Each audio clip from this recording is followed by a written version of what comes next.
welcome everybody to this webinar on inclusive volunteering for disabled people. My name is Ruth Hollis, I'm Chief Executive of Spirit of 2012, and we funded this research with the researchers that you will hear from today. So I've got a couple of housekeeping things to say, and then we will commence with the webinar. So in time-honoured fashion for these online events, and it feels like we all know the drill, but just to repeat it again, please use the chat to introduce yourself, say where you're from, which part of the UK you're from, and your organisation. We'll be monitoring it throughout the event. So if you've got comments on what you're hearing, if you've got resources that you want to share with the group, please do use the chat function for that all the way through. If you've got questions, and there will be a Q&A session towards the end with the researchers and the panel, please put them in the Q&A box. And my colleague Jill is going to be monitoring those throughout. We will only ask them in the Q&A section. We won't ask them all the way through the event, but no need to remember them. Just pop them in the Q&A box as soon as they occur to you, and we will try and get through all of the questions that you put in. If we don't get to it, we'll commit to coming back to you after the event. Some of them we may answer in the Q&A function. I think I've said before, but for newcomers to this, we are recording the event. The recording has already started. We'll put the recording up on our YouTube channel afterwards, and we'll be able to send a link, and we'll also send a link to the report to everybody that signed up today. So in terms of the agenda for this afternoon, first you'll hear from the research team. We're then going to have 3 short responses from our panel, and then a Q&A with both the researchers and the panel, and my colleague Amy is going to sum up briefly at the end. Before we kick off, I just wanted to say a few words about Spirit of 2012 and why we're interested, really. So we were set up in 2013 as the London 2012 Olympic and Paralympic Legacy Funder, with an endowment by the then Big Lottery Fund. And one of our trust lead objectives is around enabling volunteering opportunities, partly following the success of the games makers. And another is about providing opportunities for disabled people. And we've always been interested in the intersection of the two, and that's what today is really about. We know that volunteering can be one of the most tangible and one of the most long-lasting impacts of events, like we've seen in Hull, for example, and it needs to be inclusive for disabled people. So we've supported in the last 8 years a range of projects in this area, from our very earliest grants, and one of them, Inspired Action, delivered by the British Red Cross, you'll hear a bit more about later. We've been working with Hull Volunteers, Hay Volunteers, and running an inclusive volunteering programme in volunteer-led museums with the Dorset Volunteer Centre, and Chloe will be in the panel later on. We've also done research in this area, funded research. So we've supported the What Works Centre for Wellbeing to deliver a rapid evidence assessment on volunteering and wellbeing. If you're interested in that, please do go and have a look. And we're working with the Shaping the Future volunteering group. So we're really proud to have funded the research that you'll hear about today. I think the analysis will really help enable a much better understanding of who disabled volunteers are, an understanding of their experiences, motivations, and really importantly, the barriers that disabled people so often face to volunteering. And we really hope that this research will enable us all to help provide more high quality opportunities to enable disabled people to volunteer in ways that suit them, to contribute to the local community, and for them to experience the benefits that volunteering brings in terms of wellbeing, social connection, and skills. So I'm really delighted to introduce the research team who will tell you more. The research team are Kim Donahue, Veronique Jochum, Dega Camarade, and Christine Goodall, and we're going to hear from Christine first. So over to you, Christine. Thank you very much indeed. And before I start, can I just say that I'm visually impaired, so I'm using a screen reader. I'm only going to be speaking for 5 minutes. Could I ask people, if possible, not to post things in the chat while I'm speaking? This doesn't apply to the rest of the presentation at all. It's just that you might end up hearing your chat read back to you by my screen reader while I'm speaking. So if you could do that would be very helpful. Thank you.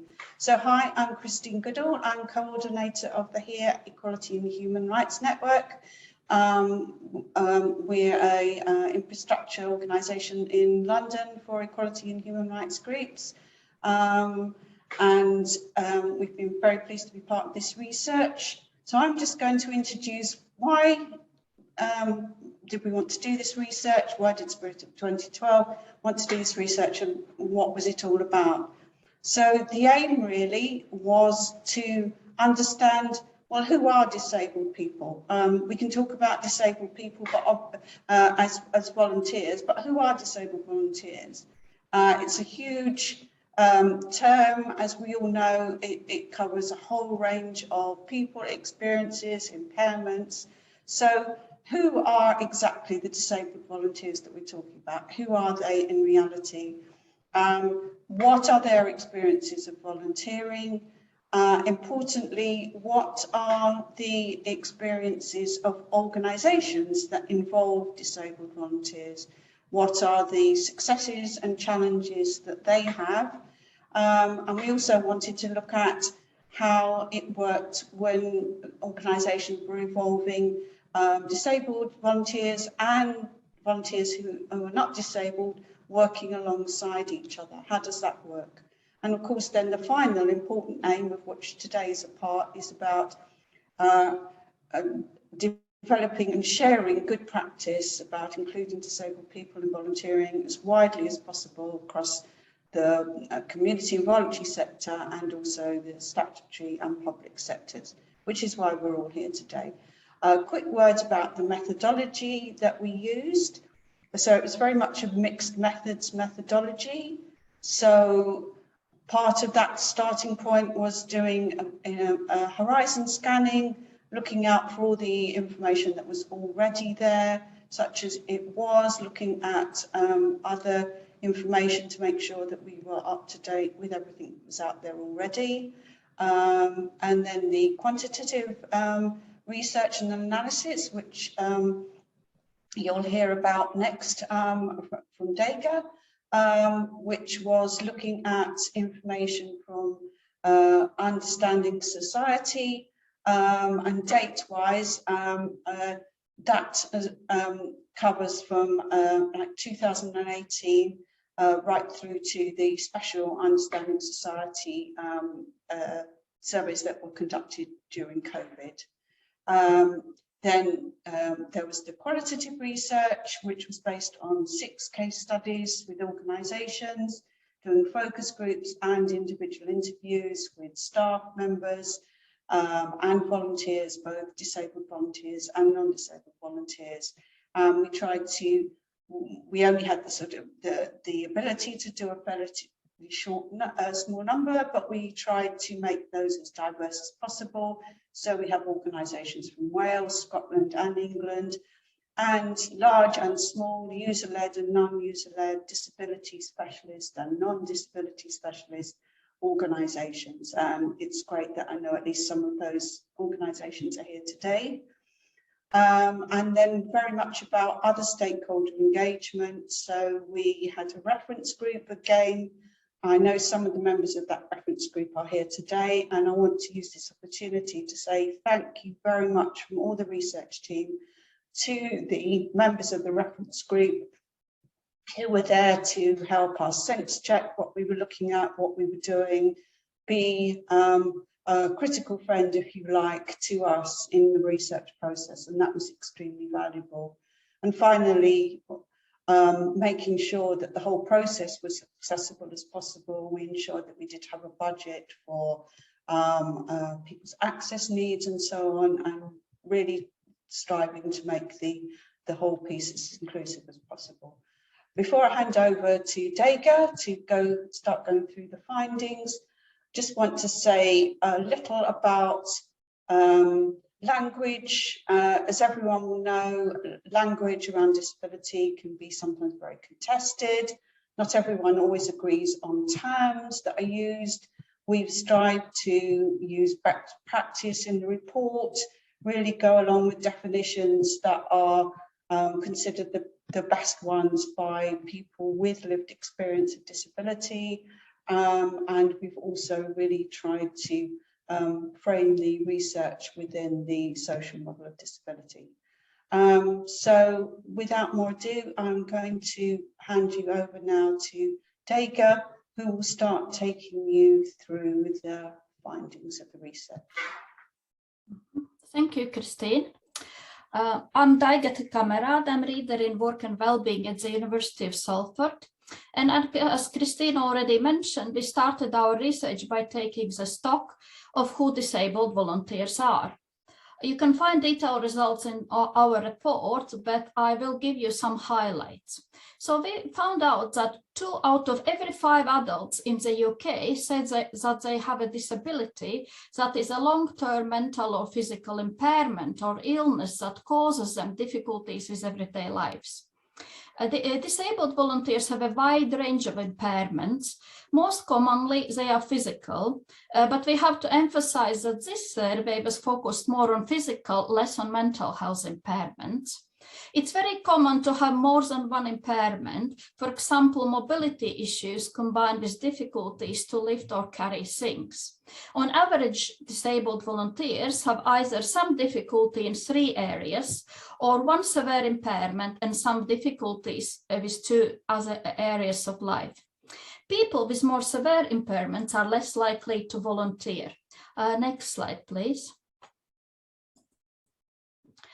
We found that despite the many disadvantages experienced by disabled people, they volunteer just as much as non-disabled people.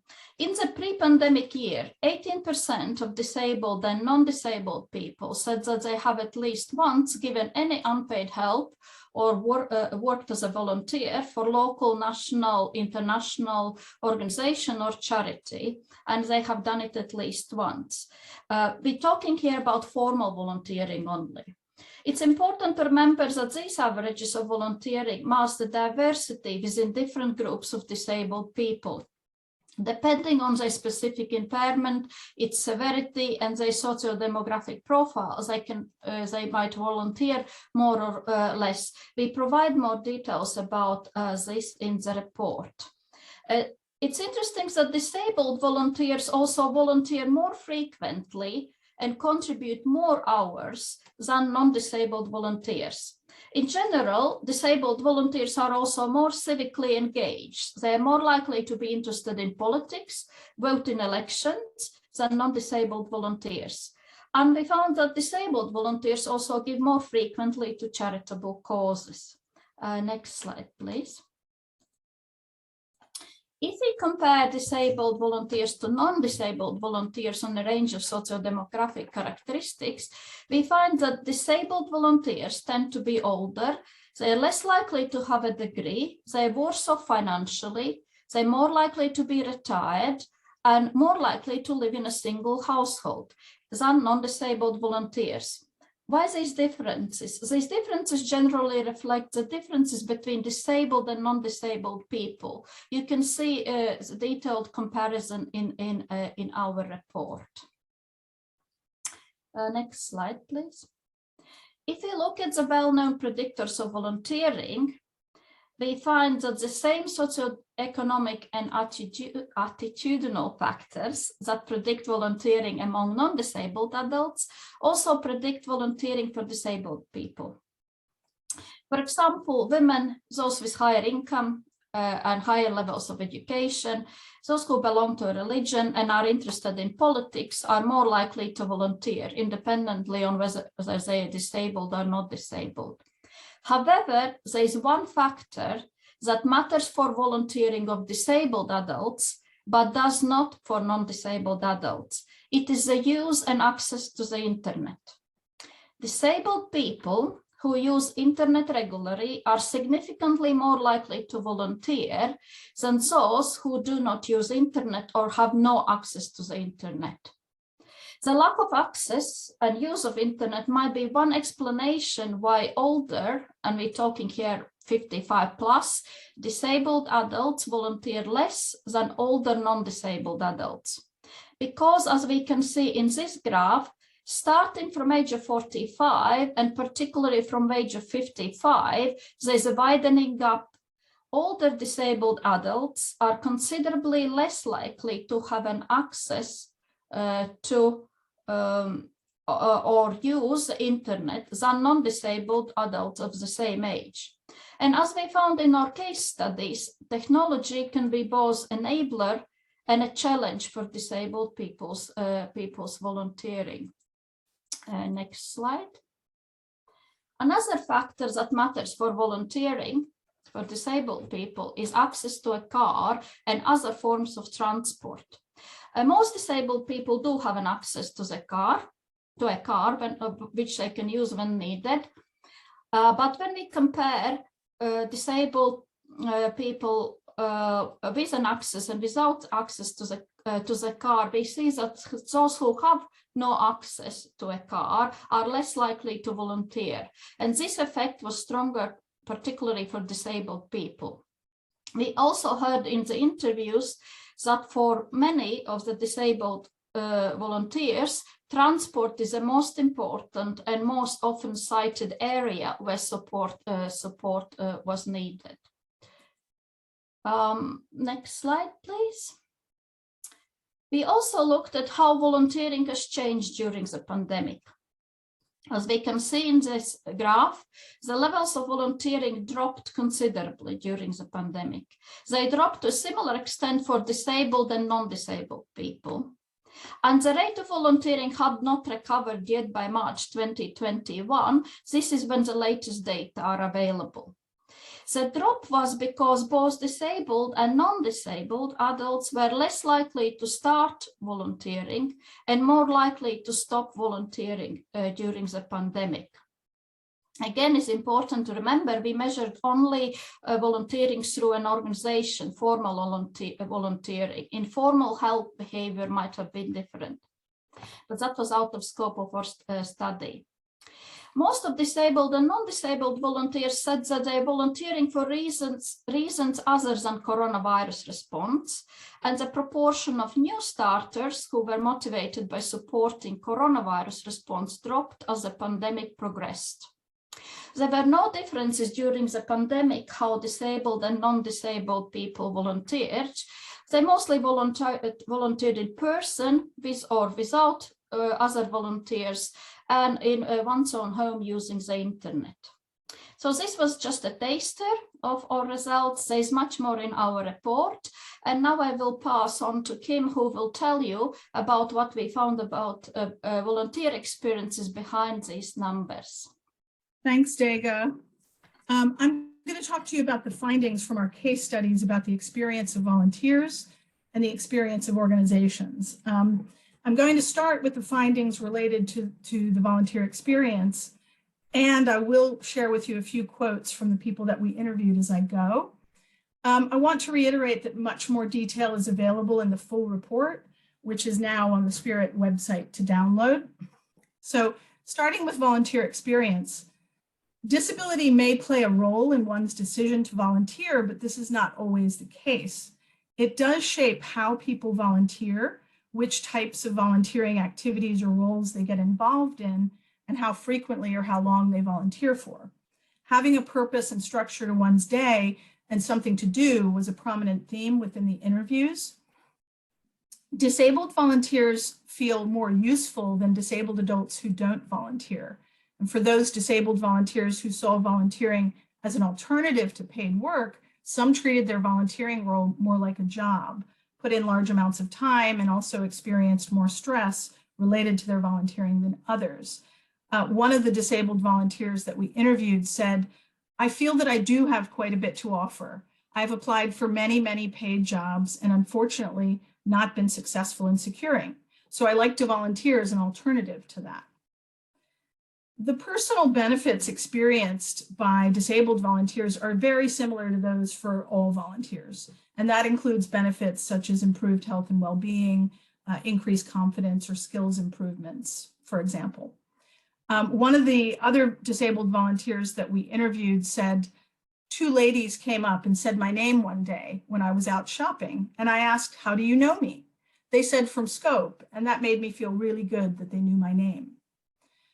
Other benefits of volunteering relate to the wider community and include improving understanding, support, and knowledge about disabled people. And this included volunteering alongside non-disabled volunteers and using volunteering as a way to increase visibility. One of the volunteers that we spoke to said, the charity shops also serve to teach the public about disabilities. We have many disabled volunteers, and exposure is important in relation to public understanding and support about disability, especially for children. Could I have the next slide, please? Thanks. Disabled volunteers are predominantly positive about their experience, particularly if they feel well supported, useful, connected, and valued. However, there are significant challenges for disabled volunteers. The practical barriers encountered related to accessing volunteering opportunities and accessibility more broadly. There are issues around the application process, transport, digital exclusion, and welfare benefits. These were frequently mentioned by the disabled volunteers that we spoke to. The application process is a particularly important pinch point for making volunteering more inclusive for disabled people, partly because it's the front door of the organization, and if the front door is closed, then you can't get into the organization. The challenges encountered by disabled volunteers also related to cultural or attitudinal barriers from the public, organizations, paid staff in those organizations, or other volunteers. Disabled volunteers experience stigma, stereotypes, and bias from all of these groups. And while direct discrimination is less common, it still exists. I want to share one more quote from one of the disabled volunteers that we interviewed. And they said, I often feel that the main difficulty that people with disabilities face are the misunderstandings of other people, or other people feeling that they know what you need or what you don't need, and what you can or can't do. There are obviously things that you can't do, or you may need assistance with either technology or via another person to do. But I just think very often other people sort of leap to these conclusions, and it's very unhelpful. Next slide, please. I'll move on to a summary of the organizational experience. So organizational perspectives and approaches to inclusion are shifting. There is an increasing focus on equity, diversity, and inclusion, and an increasing interest in that. But there is still a lot of siloed working. For example, not linking EDI and volunteering strategies within an organization. There is lack of knowledge and confidence about disability, about the diversity of impairments, about intersectionality, and about the social model of disability. The understanding of what this looks like in practice remains limited for many organizations on the ground, and this lack of understanding leads to poor support and missed opportunities. One of the volunteer managers that we interviewed said to us, the social model influences the way we approach problem solving with volunteers. The problem is never the impairment or the person, it's about eradicating the barriers and challenges. It backs up what we do. So volunteer management is inclusive when it is relational, based on supportive relationships, and takes a people-centered approach. The challenge for organizations was around disclosure and trust. One of the volunteer managers that we spoke to said, not everyone discloses their needs at first, so it's important to keep asking and be open throughout. At every stage of the process, keep asking. Needs change over time sometimes. It's important they feel comfortable asking. We need to make them feel at ease. So flexibility is also key to organizations being able to support disabled volunteers, as is the ability to create a safe environment where disabled people feel comfortable disclosing their support needs. Next slide, please. So supporting disabled volunteers can happen in many ways, through formal mechanisms, informally, for example, through peer learning, or a combination of the two.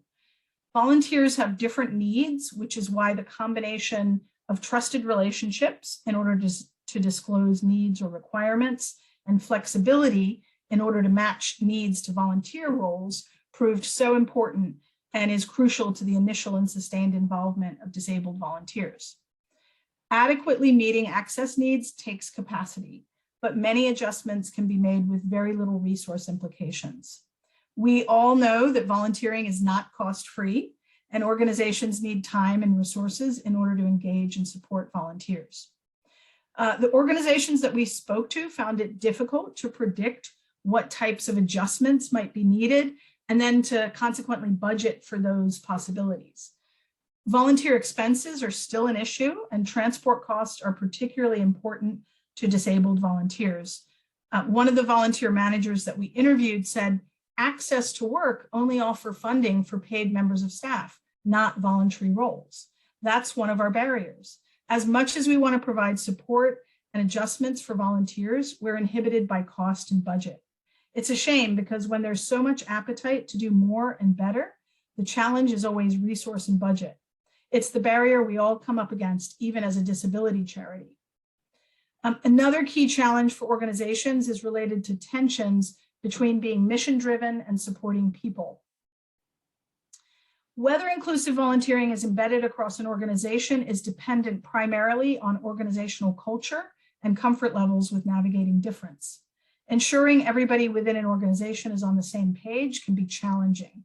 And the last quote I'll share with you from a volunteer manager who said, I think the organization is undermotivated to engage disabled volunteers.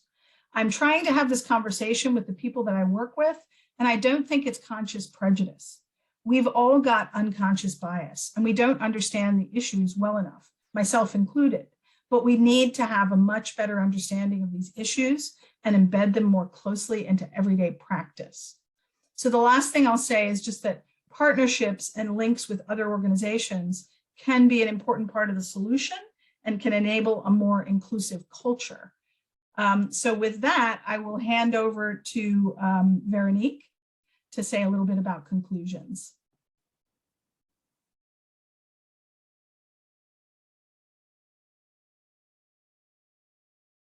I'm having problems with my slides, unfortunately. There goes. So I'm going to be looking to the future, and my next few slides are drawing together some of our concluding thoughts, focusing on the implications of the research findings for practice and policy, and what they might mean for volunteer managers and coordinators, organisational leaders, funders and policymakers.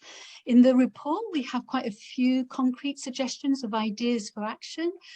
Here we've selected a limited number that seem particularly important and that link to the findings that you've just heard. With regards to practice, I think it's worth starting off by saying that context is key. We very much hope that the points that we're making in the report and in this presentation will help organisations develop and enhance the way that disabled people are able to engage in volunteering and also improve the quality of their volunteering experience. But what this looks like on the ground will vary from one organisation to the other, depending on size, activity, number of volunteers, number of staff, and a range of other factors. So the first point I wanted to make was about encouraging organisations to widen understanding and knowledge of disability. And this can be achieved by improving understanding of the social model of disability and how it can be implemented, by developing and accessing disability inclusive training for volunteers and staff, and by acknowledging that people have intersecting identities. Disability is not one-dimensional. Kim talked about relational volunteer management. That's really crucial. That's something that really came out of the research. To be able to implement an inclusive volunteering management strategy that is relational, it needs to take into an asset-based and person-centered approach to volunteering, to build and maintain trusted and supportive relationships and create safe spaces where people can be themselves and feel comfortable talking about the needs. It also requires being realistic and transparent about the organisation's ability to meet volunteers' needs and make adjustments so that they can manage expectations. Flexibility, as Kim said, is crucial. Organisations need to think about how they can provide flexible opportunities and see how they can adapt to people's changing needs and circumstances. That's about also considering how to involve carers and link with the wider ecosystem around volunteers. In terms of technology, so we've seen how important accessing the internet is and how it can be an enabler. Organisations should really consider what sort of volunteering opportunities, both online and remote opportunities they can provide, including micro-volunteering opportunities. But they also need to think about how those opportunities can be accessible and well supported. That is sometimes lacking. And they need to consider how digital processes may increase barriers and find solutions to those. As Kim said, volunteer expenses remains an issue. Organisation needs to be really clear and transparent about their policy of paying expenses, and make it easy and normal for people to get reimbursed. There's still a cultural issue around the reimbursement of expenses, and we know that if we want to level the playing field of volunteering, that needs to be addressed. And organisations should also be very transparent about the need for expenses to be included in funding applications and make the case to funders. Offering opportunities that are welcoming and where volunteers can feel valued can only happen if there is buy-in and commitment from leadership. And where there are strategies about EDI and volunteer, there need to be more joined up. And we know also that opportunities to work in partnership can be really helpful in terms of capacity building and bringing in additional resources. When it comes to policy, we've identified a few key themes. Clearly, the sector would benefit from a national volunteer management training on the social model of disability. Organisations have been calling for access to volunteering to be a permanent fixture, and we consider that that would really help move things forward. We also think that funders should be open to covering additional project costs to help adjustments and capacity building. And there needs to be clearer and better information around volunteering and welfare benefits. More joined up working between agency and organisation using social prescribing could be beneficial too. But lastly, and very importantly, we need to shout more about the contribution of disabled volunteers. We really need to celebrate their contribution, and stories of disabled volunteers need to be told. Thank you.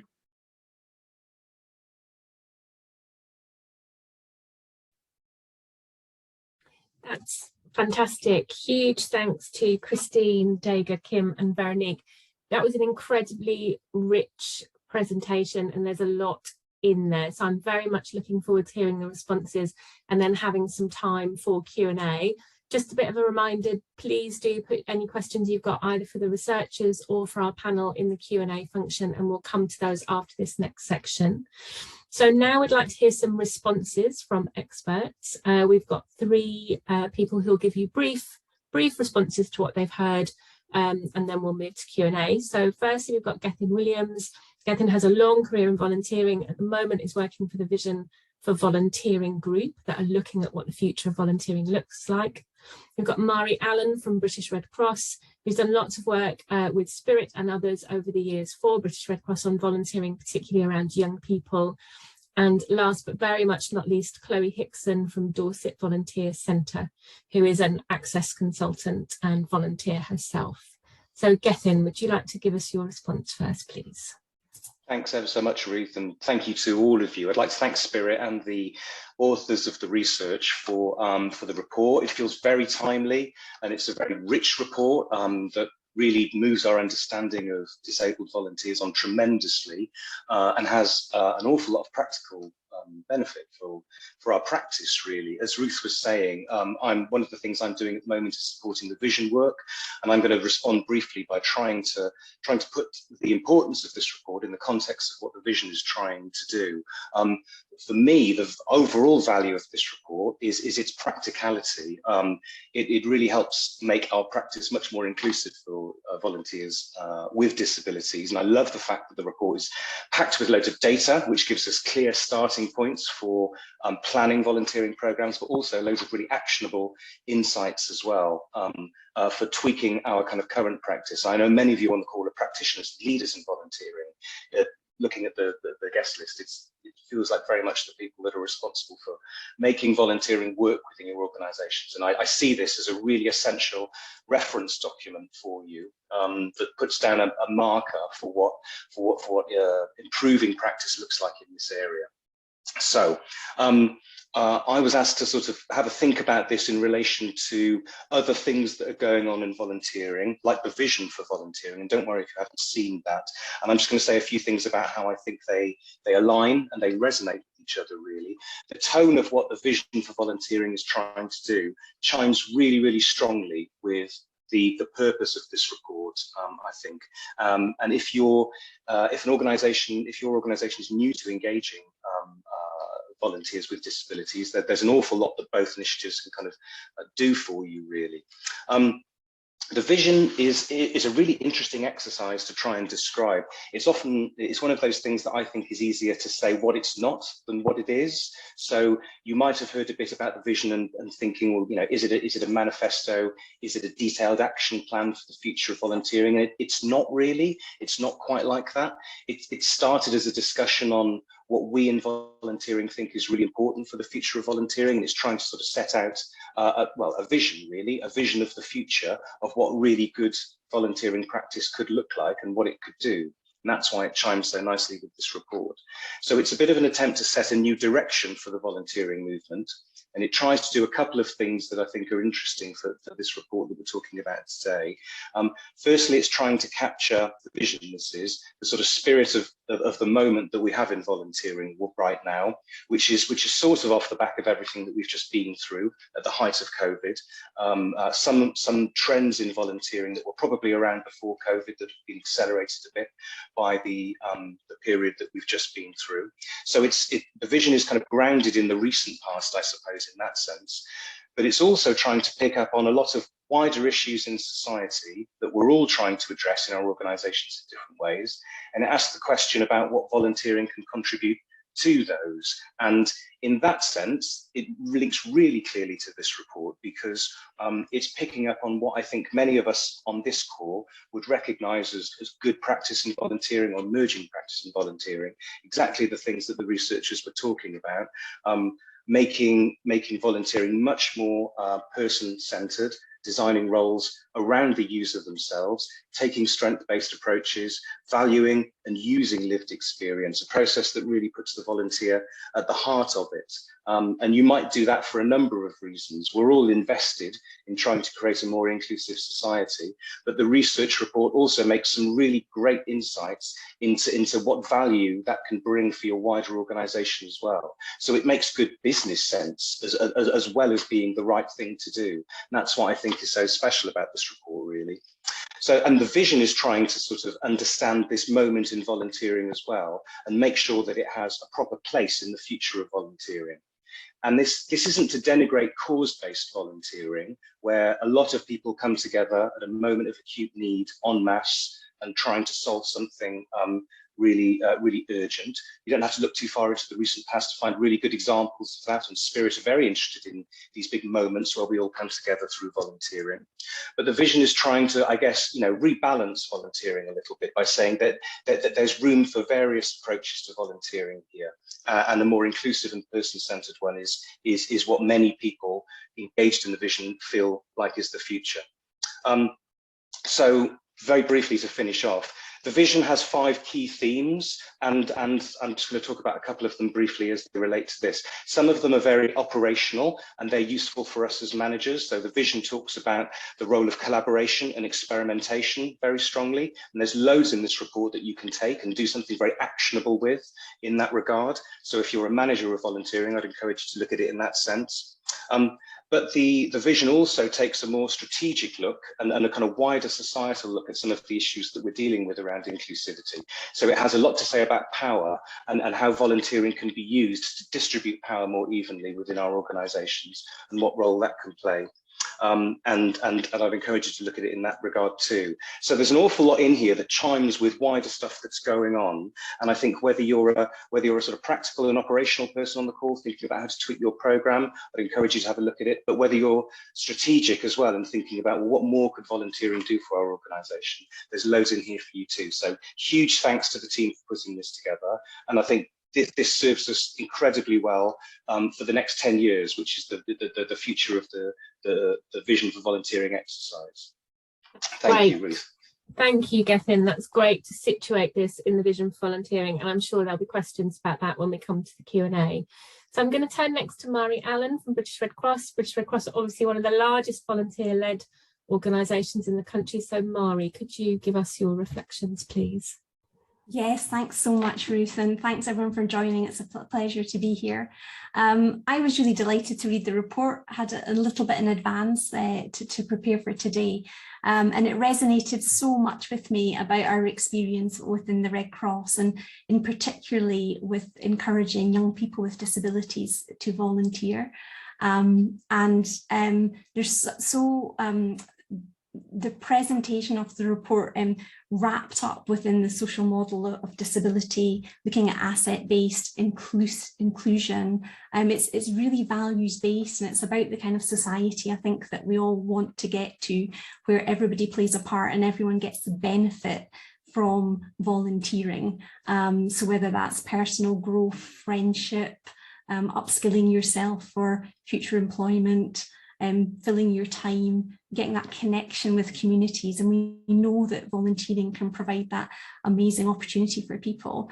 And potentially people who are disabled are missing out on that because of prejudice or stereotypes or other barriers that are in their way.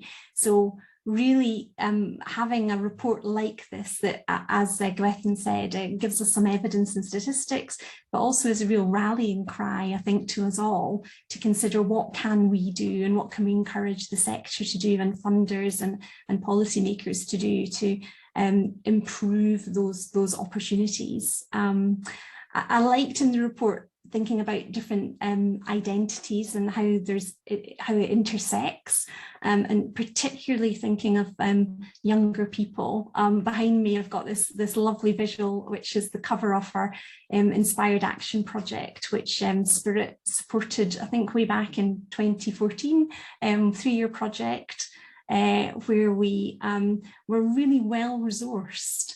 And had 4 staff members who were working, one in each country of the UK, to work with young people to identify what is it about volunteering that they might want to get involved in, and how in particular could young people with disabilities access that opportunity. And we learned tons of information, which very much resonates with the report. But some of those aspects for young people in particular were related to their age and stage, and actually they were maybe entering the world of volunteering at the same time as they were considering what was going to happen with them if they were coming up to 18 and where their support would be. They were looking at potentially leaving school, career choices, making new friends, maybe severing ties from parents, and where young people had disabilities, their connection with their parents was maybe particularly strong, and they were having to maybe move away from their parents as carers, and how would that work? So looking through that lens, I thought there was a few interesting things in the report. One, there was a nice piece on carers and what is carers' role within that volunteering, and I think it's incredibly important that that conversation happens with the individual young person or volunteer around what role they want a carer to play, because it could be a very personal decision, and this might be about breaking free from your carer, in a sense, if your carer is a parent or a family member and you want to do something on your own in that context. And so just some things to consider, and that pathway to employment is so important and essential for young people, which volunteering can lead to. So loads of excellent recommendations, and one thing I was particularly struck with, a lovely example from Girl Guiding, which was around the buddying and the supported volunteer roles. That's something we also have in the Red Cross, where people can maybe participate in part of a role so that they build their experience and can then move on as their confidence grows. But really, really welcome reports and lots to discuss. Great, thank you, Mari. And last but not least, from Dorset Volunteer Centre, we'll hand over to Chloe Hickson. Hi, I'm Chloe Hickson. I'm not actually a member of staff at Volunteer Centre Dorset. I am self-employed, just to clarify, but I do the work for Volunteer Centre Dorset. Just want to say thank you for inviting me to look at the report. I'm very grateful to Spirit for helping me get this project that I've been doing off the ground, which looks at volunteering specifically in Dorset within the heritage sector, as that's my background. A couple of things that really resonated with me from the report were things such as the application process being particularly the initial stumbling block for disabled people. I myself was a volunteer. I do still volunteer my time in order to gain employment, which is something that was also very importantly highlighted in the report as well, that I appreciated. And the incorporation of the social model of disability within every aspect of recruiting volunteers, retaining volunteers, is really key. The fact that so many small museums that I work with still ask for my medical condition in recruiting, in the recruitment documents is shocking. In that it's not going to give you what you want. It's not going to give you the answer that you're looking for as an organisation. So when I saw that in the report, I definitely pegged that. The route to employment, as has already been said by Mary, as someone who took a lot longer to go through school, wasn't quite sure what they wanted to do, volunteering has been essential and is often double-edged sword. It is often the only way that people get into the heritage sector.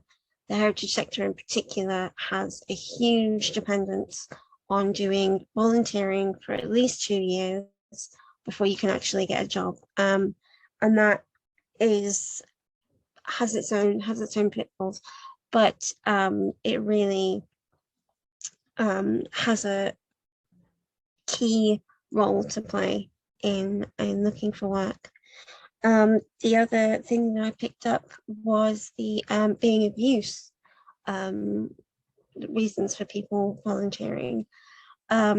This particularly hit me hard because disabled people like myself are always being told that we are of no societal value.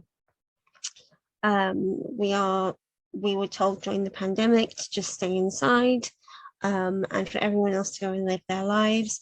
But actually, disabled people like myself have a huge amount to contribute, and the role that volunteering gives in taking that power back and reclaiming our usefulness and our civic engagement, I think is really, really great that it was highlighted in the report. I also really appreciated so I've got my notes there.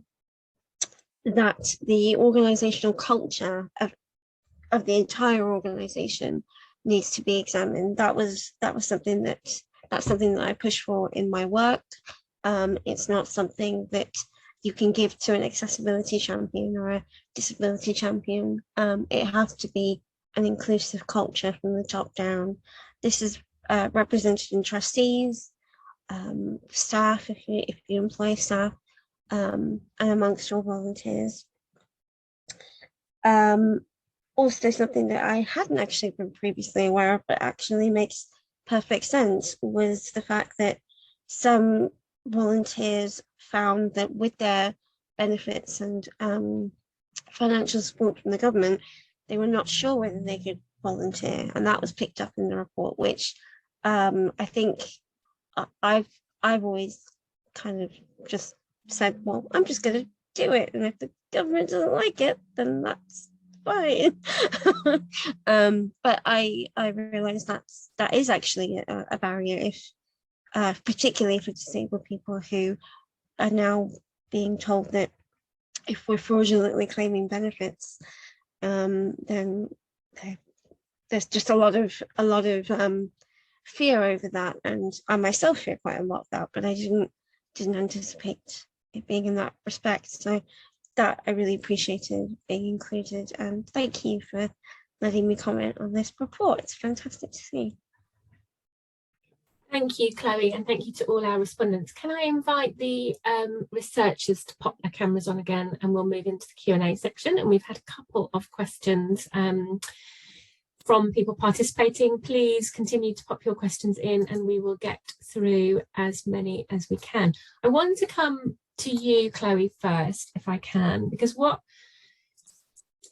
this discussion has been so rich so far, and there's so many actions for organisations to take at every level. And one of the things that's very clearly come through is around organisational culture, and organisational culture around inclusion, linking to organisational culture around EDI. And we've got two questions, I think, that reflect on that. So I'll ask you one of them first and then come to the other one. So one of our attendees has asked for a bit more information around asking medical questions and the application process, and not feeling not feeling accessible or comfortable. They've also asked about asking about disabilities in terms of equal opportunities monitoring. So could you give us your reflections on how we can get better at asking and listening all the way through organisations about what people need to support them volunteering? Yeah, of course. So first off, I would like to say that I think I mentioned asking for someone's medical diagnosis is not actually going to get you the answer that you want. I think that's pretty obvious within this group, at any rate, amongst the panelists, that if I, for example, gave you my medical condition, a doctor would have to look it up. Like, it is quite rare. It doesn't really give you an accurate account of what you need to know, which is what reasonable adjustments do I as an organisation have to make this person feel supported and included. So when it comes to recruitment, that is my main recommendation, is to say what access requirements do you need, and then have a list of the access requirements that you can offer. It's funny, this is happening the same day as the Museums Association All-Inclusive Conference, in which I said the same thing, that actually asking someone what reasonable adjustments the museum needs to make, or the organisation needs to make, that is the key part. There was a second part to your question. I'm going to ask that to somebody else, if that's okay. But I just wanted to come back on that, because one of the things we've noted, particularly actually in arts and cultural spaces recently, is more and more people providing access riders. So not being expected to be asked what their access requirements are, but being able to have something that says, in order for me to do, this is what I require of you as an organisation. Have you got any views on that kind of changing practice, and whether just asking is enough, or there's other things people could put in place? I think it's offering the things that you can offer, basically preemptively, sort of saying, this is the thing, these are the things that we've done in the past. We're more than happy to discuss this with you. Okay. I can feel great. it going. I can feel it going. It's going. Oh, that's so annoying.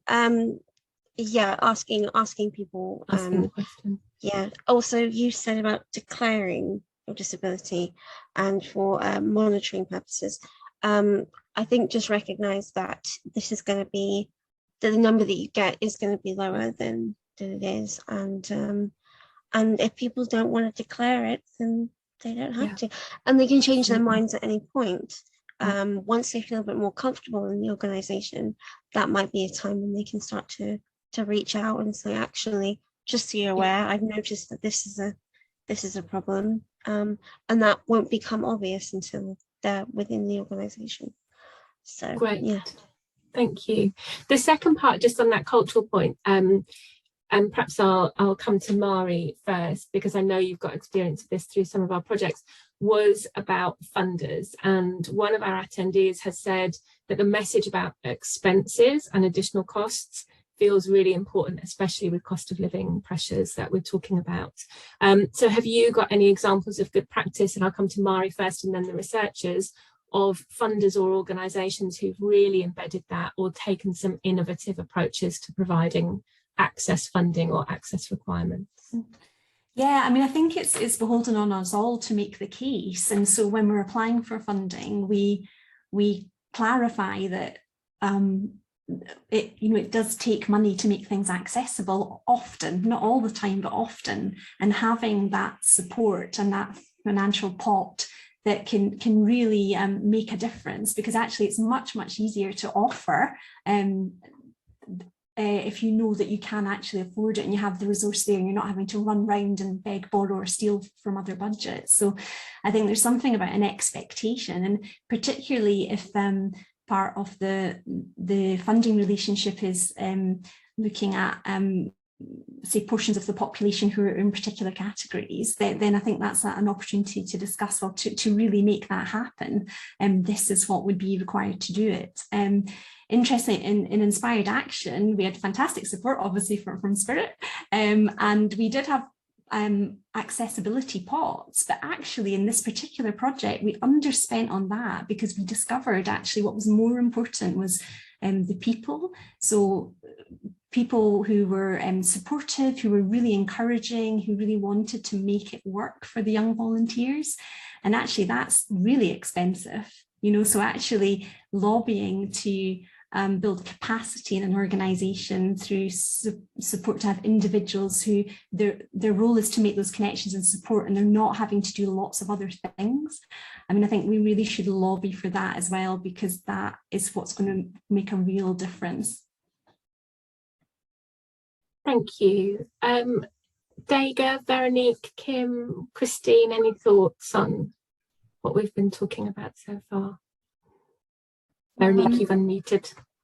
Yes, I didn't come across during the fieldwork anything precisely about funders who were good at this, but Girl Guide did have some grants internally to make things more inclusive. So originally it was more for the girls coming to the groups, but it's been expanded to the volunteers.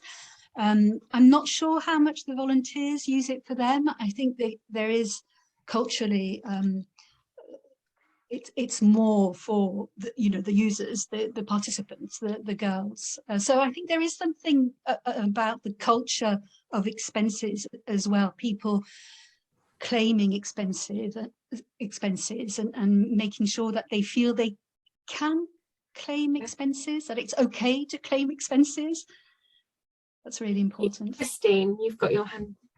Thank you. Yes, I would really like to endorse what was first said about asking about diagnoses or details of impairments rather than the needs really strongly, because I mean, I was thinking about that I would be in a similar position having a rare eye condition. If I told someone what that was, it would not give any indication about what support I needed in work or volunteering or everyday life. So definitely, I think that's really important. The question about monitoring, if you want to monitor in order to be able to sort of report on how many people you have within your organisation, whether it's a volunteer or not. One thing is to try and disconnect the information from personal information. So work out some mechanism, and it can be done where people can answer questions, not just about disability, but across all protected characteristics in a way that is not linked to them personally, but enables you to understand how inclusive your organisation is. And that can certainly be done, and designing the forms that you may use for monitoring in a way that, you know, there will be probably categories across different protected characteristics, but also allowing people to self-describe as well, so they don't necessarily feel they're putting themselves into a tick box that might not fit their you know, their own identity. And very quickly about funders, I think a lot of the independent charitable foundations and also the National Lottery, for example, are very much aware now of the need to be able to include money for accessibility and inclusion in projects. And in fact, I think applications would almost perhaps be negatively viewed if they did not include that. So really look at your funders and whether they are really committed to this, and prioritise those for your applications. Yeah, that's really important. We certainly at Spirit have pushed back on applications that haven't had enough access funding in, where they've said they want to have an inclusive offer, and we've had to push back and say your access budget isn't actually big enough to enable you to do that. Kim, you had your hand up. I just wanted to add to what Christine said. You know, it's quite easy and low resource for organizations to do surveys of their volunteers in terms of finding out in an anonymous way how many people are, you know, identify in various ways. So that's a really easy way to you know, gauge who your current volunteers are or who your potential volunteers are. And it's just such a good example of how do we implement, how do we use the social model of disability within our volunteering management practice. The focus has to be on the needs and the requirements and the adjustments for volunteers. No other information really is needed in terms of what we're talking about. So I think that's a really good example of how you kind of implement that. Just wanted to say something also about the expenses issue. I think it's really important. It felt like in this research and in much of the other research that we've done, there's a kind of cultural assumption within organizations that, and among volunteers, that not getting expenses paid becomes a kind of contribution to the organization. And that's a really common assumption.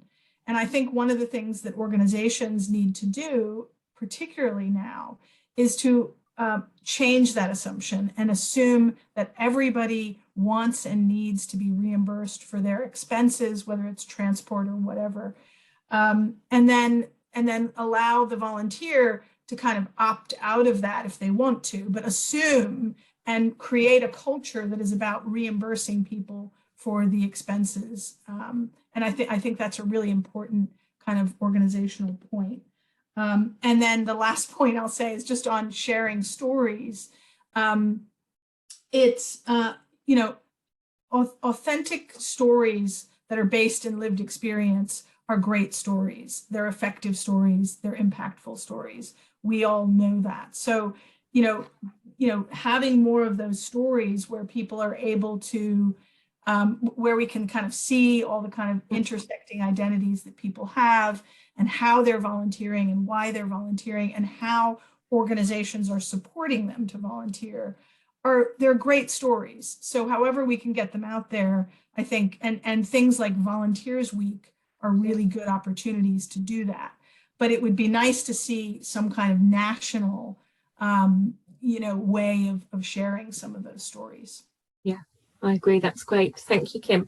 I'm going to move on to another question now, which obviously this research focused on formal volunteer opportunities in constituted groups. Mari's talked a bit about what they do at the British Red Cross, but we've seen through COVID and some of the kind of more helping out volunteering that's emerged around Ukraine, that we're seeing a change in the nature of volunteering, with perhaps less formally constituted volunteering and much more micro volunteering in the community.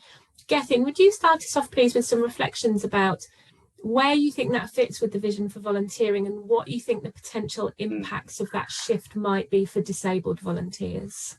Yeah, thanks, Ruth. I'm glad somebody asked this question because it sort of occurred to me while I was reading it. I think the focus of the research on formal is probably the right one, because it challenges us to think about what we can do in our own organisations to improve inclusivity in practice. But you're absolutely right that the growth that we've seen, whether it's fueled by COVID, accelerated by COVID, however you want to describe it, has been in informal, which largely means a bit more self-directed, a bit more autonomous, a bit more flexible, which for me fits perfectly with the tone of this report. We're trying to create a more person-centered, user-led. It speaks to everything that we've just been saying about the assumptions that we make when a potential volunteer is in front of us, and the questions that we need to ask to make sure that that person can engage in that kind of way. I think that what the vision is trying to do is to break open that conversation about how this is a growing aspect of volunteering that we probably all need to get on board with if there's any resistance to it. I think that the research that you've launched today makes some brilliant arguments about why you would want to do that beyond just it's the right thing to do. I think if you're a leader in an organisation and you're serious about a more inclusive culture, then bringing in other voices of those with disabilities through groups like volunteering is a brilliant way to invest in that. Obviously, if you're looking to diversify the people that you reach and the communities that you serve, opening up volunteering to wider people is a brilliant way of doing that. You might also want to ask yourself the question about what volunteers with disabilities can do, that not just what they can do, but what they can do better than other volunteers or other members of staff, because they have lived experience or because they have particular experiences that can really enhance their role. If we're all asking ourselves as volunteer managers, that awkward question about job substitution from time to time, well, why not a paid member of staff? Well, because volunteers can do things that staff can't do because of how they can relate, and we can apply that in a broader sense to individuals with disabilities in a really positive way. So yes, there is this emerging trend around informal volunteering, which can be a bit challenging if we've always done things the way we've always done things, but there are really good reasons to kind of get behind that. And the vision hopefully sets a tone at a national level for the way some of these things are going, and gives you as a volunteer manager or a leader in volunteering in your organisation the opportunity to say, how do we fit with the spirit of the times here in a way that's a win-win for us and for the individual?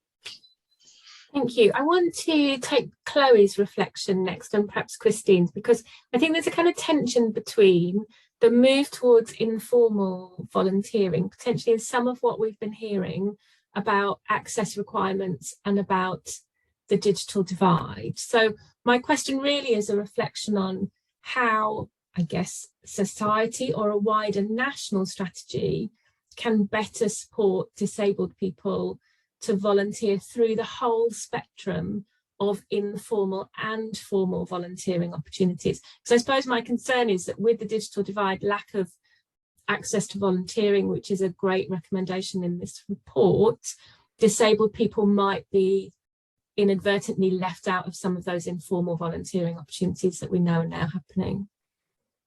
Christine, you've unmuted. Do you want to reflect on that first? Thank you. Yeah, well, my answer probably isn't a very helpful one, because it's what I would say is quite a hard task. But because informal volunteering of the type we've been talking about can almost crop up anywhere, in any section of life, in any community, because it's like responding to usually kind of immediate needs or unmet needs, or just helping out where people see it's needed. I don't think there's necessarily an easy answer, because you're almost targeting the whole of society. So it's a huge, because anyone might at any time decide to, you know, set up some informal response or organize something. So I think that we need to do more about just general awareness raising of around disability, around sort of the reality of disability, moving away from the views of disabled people, if you like, as sort of victims in inverted commas, or people that always need to be helped, and never people that can do the helping or the supporting or the volunteering. Just more awareness of the barriers that people might face, moving away from sort of the obvious ones. You talk about, you know, you'll talk to someone about barriers to with disability, and probably the average person will immediately move to think about, you know, is the building, can someone who uses a wheelchair get into the building, for example? I mean, that's just a, you know, the classic cliche like example that people give but just raising awareness, because often I'll talk about things and say, oh yeah, I never thought about that, and that's so obvious.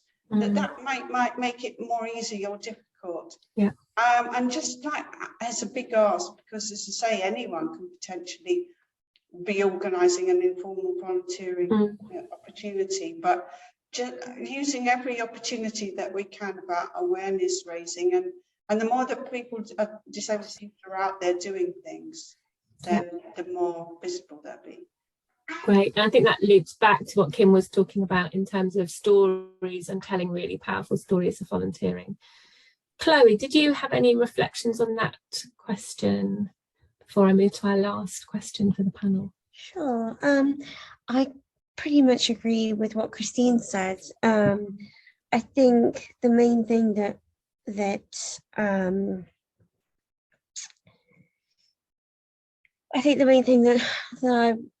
I just trying to figure out how to phrase this properly.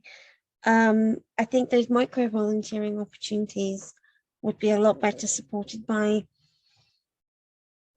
the other things in life that that need support, things like better living conditions, better healthcare, more funding for the NHS, living wages. All these things will have, in my mind, a knock-on effect, and having the evidence in the report that disabled people don't necessarily volunteer for causes that are to do with their disability, but it shapes the way they volunteer, I think is a really particularly important point to touch on in that kind of regard, that we are aware of the discrimination against disabled people. We're all very familiar, we've all experienced it. So volunteering, I guess, at least I'm speaking for me, I volunteer because I want to improve things for other people, and I recognize that there are things that are that there are things going on and causes that need attention. So that's a very, very vague response. I'm sorry, but yeah, I think, am I making sense? It does. It absolutely makes sense. It absolutely makes sense that the societal barriers need to be taken away to support all types of volunteering. Yeah. So that's a very good way of saying it.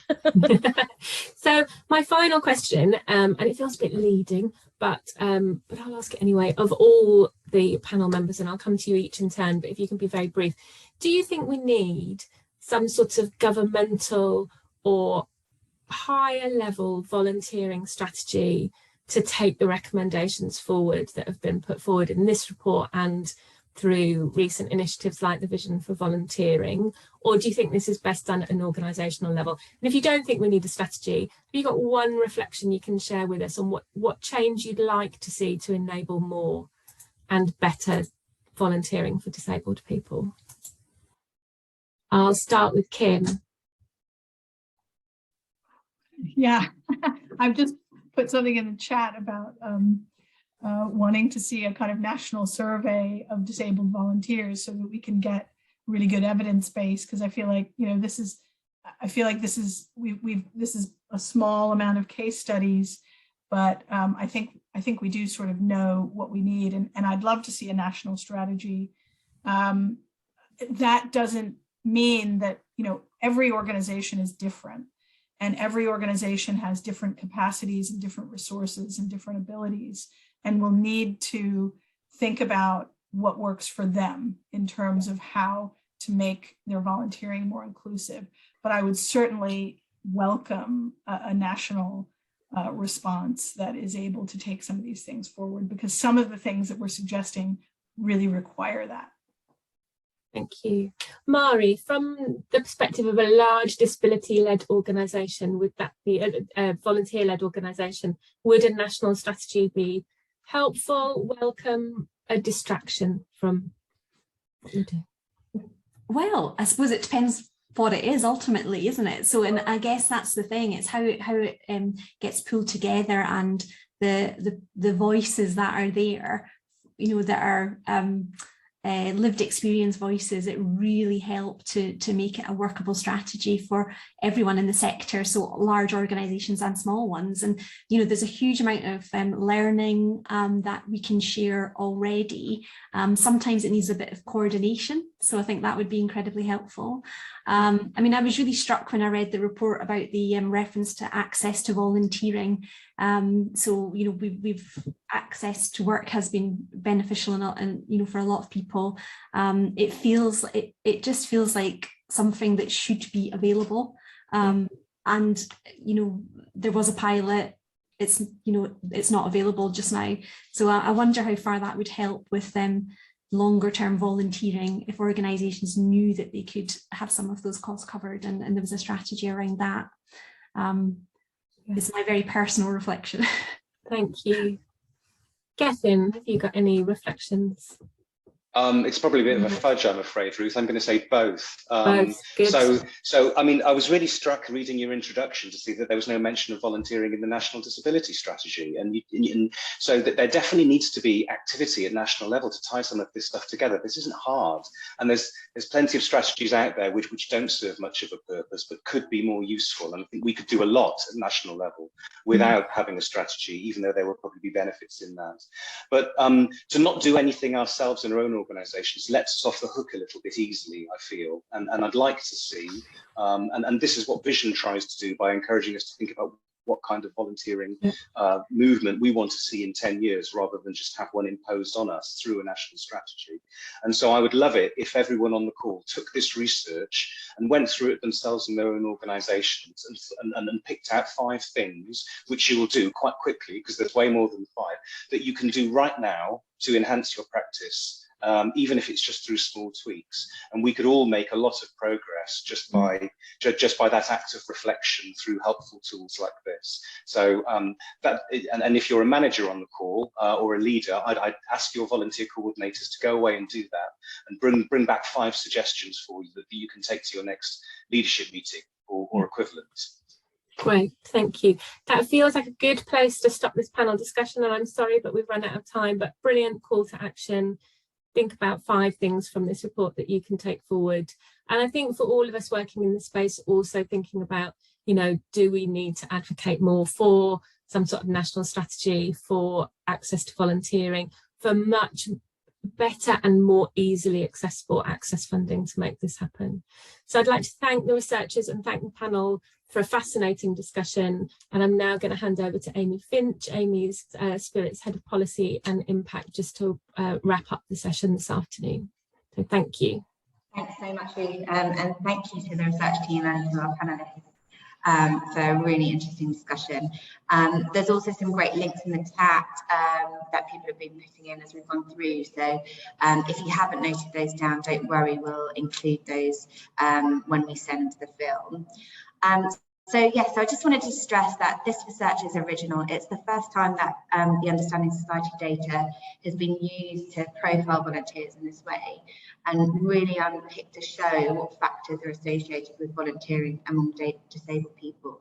And we've talked a little bit about what some of those standout ones are, including access to the internet being really strongly associated with likelihood of volunteering, particularly amongst older people.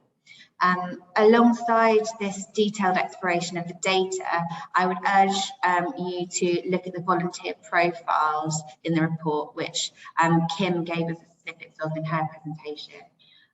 These short snippets from focus groups and interviews are really illuminating, and I'm sure will prompt reflection even from the most experienced volunteer managers. It's probably where I'd start if I was doing Gethin's call to action there about the 5 things, because it prompted loads of questions in my mind.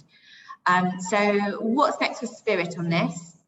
Well, disabled people volunteer more frequently and for more hours than non-disabled people, as we've learned from the report. So we really want to celebrate that. And next week, starting Wednesday, it's Volunteers Week, and Sunday is Cheers for Volunteers on Thank You Day. So that gives us a chance to further promote this research. It also gives you guys on the call a chance to promote the contribution of disabled volunteers in your organisation, or sharing the experiences of volunteering of your own as disabled people. So please do that next week. We're also working with the Shaping the Future volunteering group at Spirit, some of whom are on the call today, to further collate best practice examples. Shaping the Future volunteering is a really powerful coalition of volunteering organisations committed to increasing inclusivity in their volunteering programmes. So if you're interested in that, again, do get in touch. There was this call to action for funders in the report, and we've had some questions about that today. So as Mari said with Inspired Action, knowing that the budget is there gives staff the confidence they have to be more open with their resources, even if they actually end up underspending. And at Spirit, we've in our recent funding rounds set aside an extra 20% of funding for removing barriers to access. And we've actually found that pot does tend to be underspent, but knowing that it's there gives budget holders the confidence to not turn people away because of lack of resource. So we'd argue for more funders doing that specifically too. And at a policy level, we're really keen to support that access to volunteering scheme and look at the disability strategy with disability champions in every government department, including DCMS. So we should have the structures to push for this to happen. And we're delighted to be funding Chloe's project, which she's given as a little snippet of today, for disabled people in the heritage sector, and Swim England's project around improving volunteering for disabled people in aquatic sports. We're also conducting our own research with the support of Renacci at the moment into how participation in culture, physical activity and volunteering can change perceptions of disability. So watch this space on that front there. All that remains for me to do is to thank our researchers and panel again, and thank you all for coming and for your interesting questions. Do get in touch if you'd like to explore any of these issues further. Otherwise, have a lovely afternoon. That's great. Thank you, everybody.